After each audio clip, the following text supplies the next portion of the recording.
Hello friends, in the series on the income tax cases, today we will discuss a very important issue on section 234E.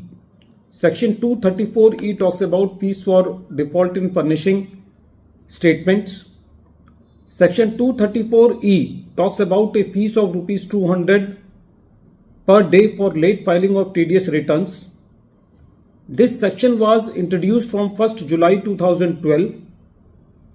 But the enabling provision, which is for the processing of tedious returns, that is section 200A.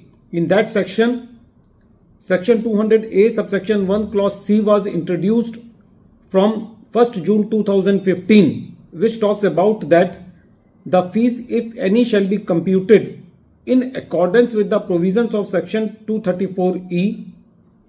Although section 234E was introduced with 1st July 2012, but the power for collecting this fees was given with 1st July 2015. So there is a dispute that whether the revenue has the power to take the fees for the periods from 1st July 2012 to 1st June 2015. This issue has been taken up by Honorable Madras High Court in the case of True Blue Voice India Private Limited and another versus Chief Commissioner of Income Tax, TDS and others. And this case is reported in 472 ITR at page number 480. The date of the judgment is 9th October 2023.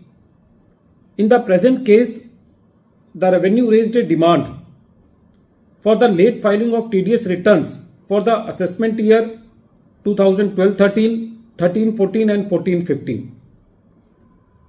The revenue challenged this demand in a writ petition filed before the Madras High Court.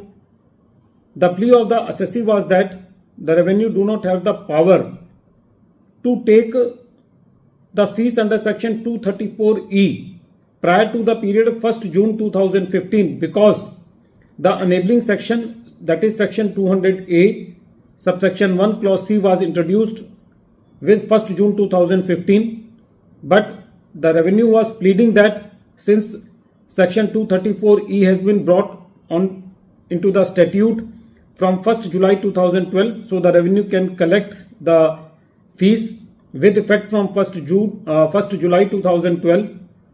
When this matter was heard by Madras High Court, the court said that in the present case, the matter is related to the default of the tedious returns for the period 1st July 2012 to 1st June 2015.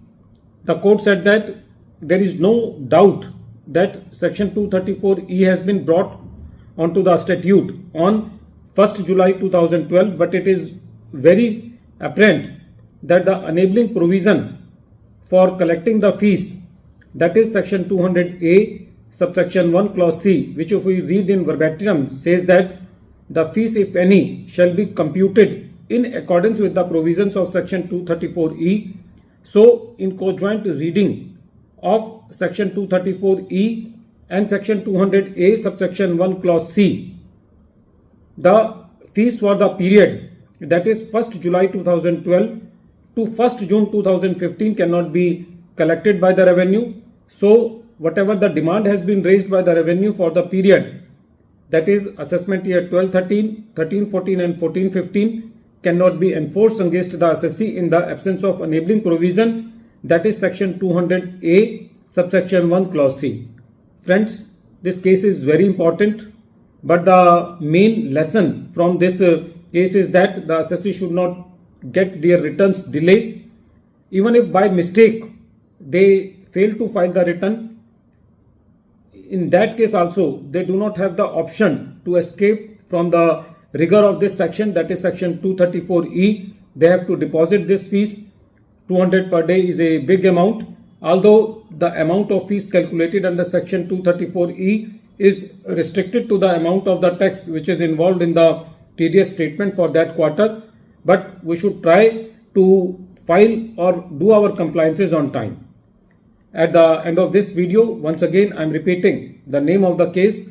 The name of the case is True Blue Voice India Private Limited and another versus Chief Commissioner of Income Tax TDS and others, and this case is reported in 472 ITR at page number 480, and the date of the judgment is 9th October 2023.